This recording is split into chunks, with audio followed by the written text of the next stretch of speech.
கருப்பு கவுனி அரிசி கஞ்சி செய்கிறதுக்கு இந்த உலக்கில் ஒரு உலக்கு அரிசி எடுத்து நைட்டே ஊற போட்டு நல்லா களைஞ்சி எடுத்து வச்சுருக்கேன். ஒரு 8 மணி நேரம் ஊறணும். நைட்டு ஊற வச்சு எடுத்து வச்சுருக்கேன்.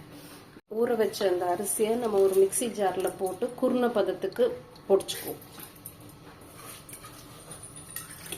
இந்த மாதிரி குருணை பதத்துக்கு ரவையை விட கொஞ்சம் பெரிய சைஸ் குருணை ரவை, இட்லி ரவை மாதிரி நுணுக்கிக்கோங்க. இந்த அளவுக்கு இருக்கணும். நல்லா தள்ளி விட்டு சைட்லலாம் அரிசி இருக்கும், அதை தள்ளி விட்டு அரைக்கணும். அப்போ தான் நல்லா ஒரே சொன்னாப்பில் குருணை பதத்துக்கு வரும். இப்போ நம்ம பொடிச்சதோட வெள்ளைப்பூண்டு ஒரு 4 பல்லு, சின்ன வெங்காயம் ஒரு 4 போட்டுக்குவோம். 1/2 டீஸ்பூன் ஜீரகம் போட்டுக்குவோம்.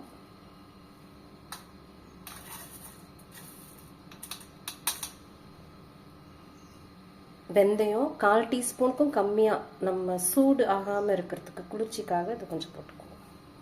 ஒரு சின்ன துண்டு இஞ்சி பொடிசாக நறுக்குனது, கொஞ்சம் கருவேப்பிலை.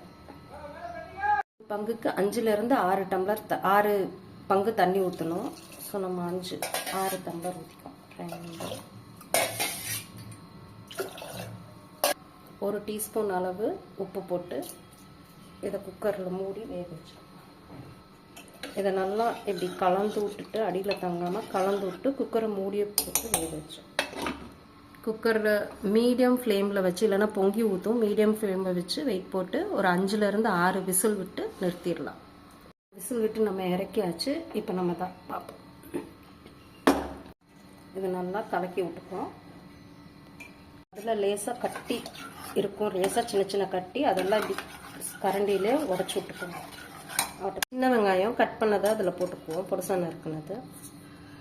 தேங்காய் ஒரு 2 டேபிள் ஸ்பூன் போட்டுக்குவோம். நல்லா ஆறுனவுடனே கடைஞ்ச மோர், தயிரை கடைஞ்சி மோர் ஊற்றி,